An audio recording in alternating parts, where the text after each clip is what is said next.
Bonjour à tous, bonjour Monsieur Bourlange. Bonjour. Merci d'être avec nous ce matin. Le président de la Commission des Affaires étrangères, Maya Locquet, le rappelait que vous êtes. Est-il inquiet? Partage-t-il le pessimisme, l'alarmisme même des autorités américaines qui, je cite, disent qu'il faut s'attendre à une invasion russe de l'Ukraine à tout moment et même avant la fin des Jeux Olympiques? Est-ce qu'il y a une part de bluff? Est-ce que c'est la dissuasion des mots? Ou est-ce qu'on craint vraiment un passage à l'acte? Écoutez, je suis incapable de vous répondre sur le calendrier. Est-ce que les Russes vont agir maintenant, dans 15 jours? Ça, je n'ai pas du tout les moyens de vous répondre. En revanche, je suis très, très préoccupé par cette situation pour une raison simple. Si Poutine ne fait rien, il perd un peu la face et surtout, il aura créé une situation qui lui sera défavorable. L'OTAN sera ressuscitée et même renforcée par le soutien de la Finlande et de la Suède. L'Ukraine sera confortée dans sa résistance et on aura donc une situation très, très, très, très difficile. Pour lui, il n'agit pas. Mais en revanche, donc ça veut dire qu'il va agir. il a les moyens. Il a les moyens militaires. On voit bien maintenant l'ensemble des moyens partout. Les manœuvres en Biélorussie, le renforcement du Donbass, les manœuvres en mer Noire. Tout ça crée une situation où il peut attaquer sur plusieurs fronts. Il y a le Donbass, il y a Kiev, on pourrait intervenir par la Biélorussie, il y a les menaces sur la Moldavie. Tout ça est très, très sérieux. Mais ce que vous nous dites, Monsieur Bourlange, si je vous ai bien entendu, c'est qu'il ne... Finalement, la seule option qui lui reste aujourd'hui, c'est d'intervenir pour ne pas perdre la face. Ça dépend de ses objectifs. Si l'objectif était, comme il le disait, de garantir que l'Ukraine ne sera pas hostile à la Russie, mais c'est grotesque d'imaginer que l'Ukraine puisse attaquer la Russie, on peut lui apporter toutes les garanties qu'il veut. Mais il cherche autre chose, mais son objectif, il l'a très bien défini depuis des mois, c'est de remodeler la carte de l'Europe centrale et orientale et d'arriver à un rééquilibrage des forces totalement différent. Vladimir Poutine, que l'on voit sur cette image avec Emmanuel Macron, va s'entretenir aujourd'hui avec Joe Biden, le président américain. Est-ce que ça ne relativise pas finalement cette entrevue qu'on a vue en début de semaine entre le président français et le président russe? Finalement, c'est entre les deux présidents des deux grandes puissances que cela se passe et les Européens jouent un peu les seconds rôles. C'est évident que les grands enjeux de sécurité aujourd'hui restent dominés par la confrontation russe et chinoise aussi. Il y a l'entente russo-chinoise et américaine. Donc c'est tout à fait normal que les deux chefs d'État se rencontrent et discutent entre eux. Ça ne veut pas dire que le président Macron a eu tort. Mais est-ce que ça a été utile? Il n'a pas eu tort, mais est-ce que ça a eu une utilité selon vous? Je pense qu'il a donné au président Poutine les assurances qu'il pouvait lui donner. Et si le président Poutine est de bonne foi, il peut adhérer. Donc ça a peut-être fait changer sa position. Écoutez, on ne peut pas, en politique étrangère, quelle que soit l'opinion qu'on a de son interlocuteur, qu'on le trouve bon ou mauvais, on n'a que deux moyens.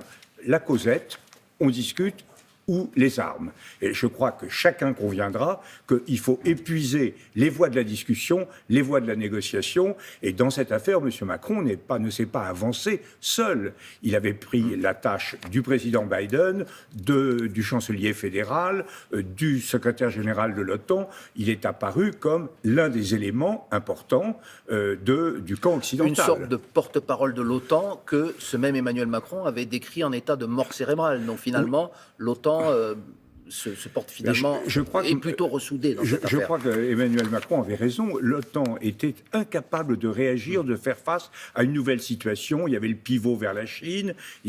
On était là complètement inerte.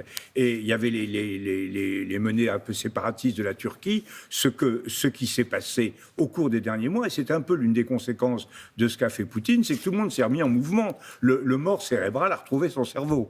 La Russie craint-elle les sanctions drastiques que lui promettent les Occidentaux? Est-ce qu'elle est aussi dépendante que les Occidentaux veulent bien le croire et donc qu'elle craindrait éventuellement ces sanctions alors qu'elle-même peut aussi couper notamment les robinets du gaz, du pétrole?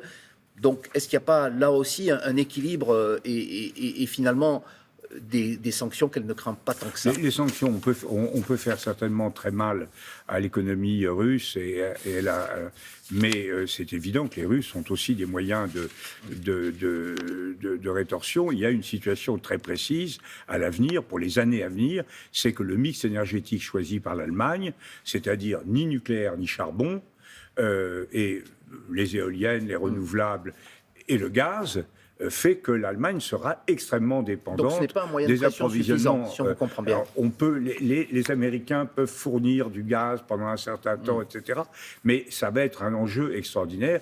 Rappelons-nous que l'ex-chancelier Schröder est un élément essentiel de Gazprom, la grande firme russe, et que de ce point de vue-là, il y a des échanges qui peuvent se faire et qui pourraient nuire à notre unité. Une dernière question sur ce dossier. Il y a un discours d'une grande partie de la classe politique française qui considère qu'on n'a pas assez traité, en quelque sorte, Vladimir Poutine ces dernières années, qu'on n'a pas assez eu de considération pour la Russie. Est-ce que vous partagez ce discours-là ? Non, je crois qu'on n'a pas été très clair au moment du sommet de Bucarest. Les Français et les Allemands étaient contre, en réalité, l'adhésion de l'Ukraine à l'OTAN. Les Américains étaient pour. On a un peu temporisé, on aurait mieux fait d'être clair. Mais la réalité, c'est que Poutine a changé complètement les objectifs qui étaient les siens. Oui, mais en France, on dit qu'on ne respecte pas Poutine depuis des années. On respecte. Alors, on nous dit que d'abord, on discute avec Poutine, il ne faudrait pas. Ensuite, on ne discute pas avec Poutine, il faudrait. Non, la réalité, la politique extérieure, ce sont des faits, ce sont des rapports de force. Poutine fait semblant d'être menacé par l'Europe, ce qui est risible. Regardez l'Union européenne. Est-ce que vous imaginez un seul instant qu'elle présente, quoi que dise M. Lavrov, le moindre risque pour la Russie? Donc, il y a simplement, M. Poutine a décidé à un moment que l'ordre qui était sorti de l'effondrement de l'Union soviétique devait être remis en cause. Il est au sens strict du terme révisionniste et il se donne les moyens, y compris les moyens militaires, de modifier cet ordre. Alors voilà la situation objective. Une situation très tendue dans ce contexte international. Est-ce qu'il est normal qu'Emmanuel Macron retarde encore sa déclaration de candidature à l'élection présidentielle, selon vous ? Je crois que ça interviendrait vraiment d'une façon assez étrange dans les jours qui viennent. On est dans une tension internationale. Je crois qu'il est tout à fait légitime que le président Macron fasse exactement la même chose que ce qu'ont fait ses prédécesseurs, c'est-à-dire qu'il attende. Il se lance dans la campagne le plus tard possible. Pour l'instant, ce sont les affaires de l'État qui comptent et pas les affaires électorales. Votre parti, le MoDem, M. Bourlange, a lancé une banque des parrainages parce qu'il souhaite, M. Bayrou l'a dit, que les candidats, même avec ceux avec lesquels vous n'êtes pas du tout d'accord, Éric Zemmour, Marine Le Pen ou Jean-Luc Mélenchon, qui ont des difficultés à recueillir leurs signatures, puissent être candidats. Est-ce que vous partagez et pourquoi finalement vous voulez créer cette banque des parrainages ? Entièrement d'accord, on a décidé ça tous ensemble à l'initiative de François Bayrou. C'est évident. Vous imaginez la crise démocratique que ce serait si un des trois candidats que vous avez évoqués, Le Pen, Zemmour ou Mélenchon, qui représentent quelque chose que je n'aime pas du tout, pour ma part, ce qu'ils représentent, mais qui représentent quelque chose en France, n'étaient pas candidats. Ce serait une crise de la démocratie extrêmement grave et il faut effectivement revenir à l'esprit du parrainage qui consiste non pas à apporter son soutien à un candidat, mais à dire que ce candidat a droit de se présenter. Est-ce que c'est aussi le ferment de certaines colères qu'on entend dans le pays, d'une non-représentativité qu'on voit notamment à travers ces convois de la liberté, entre guillemets, tels qu'ils se sont autoproclamés et qui sont en train de converger vers Paris et qui considèrent qu'aujourd'hui, la classe politique... Le volet rénovation de la démocratie, qui était un des enjeux du quinquennat, n'a pas été réalisé, notamment à cause du Covid. Au MoDem, nous sommes très favorables à des modifications importantes. Renforcement des pouvoirs du Parlement, proportionnel, la banque de financement, la banque de la démocratie pour financer les candidatures. Populaire comme le souhaitaient les Gilets jaunes à l'époque. Non, moi je suis, personnellement, dans mon parti, il y a des gens qui sont très favorables. Moi, je crois que c'est quelque chose de très complexe, le référendum d'initiative populaire, parce que ça peut remettre en cause l'ensemble de la politique. Vous ne pouvez pas isoler. Si vous dites, par exemple, est-ce que je sors de l'Union européenne, puis vous dites oui, c'est tout. Il n'y a plus qu'à démissionner, etc. Donc il ne faut pas confondre les grands enjeux nationaux. Ils doivent se traiter, selon moi, aux grandes échéances nationales. C'est très bien, elles arrivent. Les présidentielles d'abord, les législatives ensuite. Auquel vous serez candidat? Vous êtes député? Non, je ne serai pas candidat aux législatives. Eh bien, c'est une information que vous nous confirmez ce matin. Merci beaucoup, Jean-Louis Bourlange, député MoDem pour quelques mois encore, et président de la Commission des Affaires étrangères à l'Assemblée nationale. Bonne journée. Merci.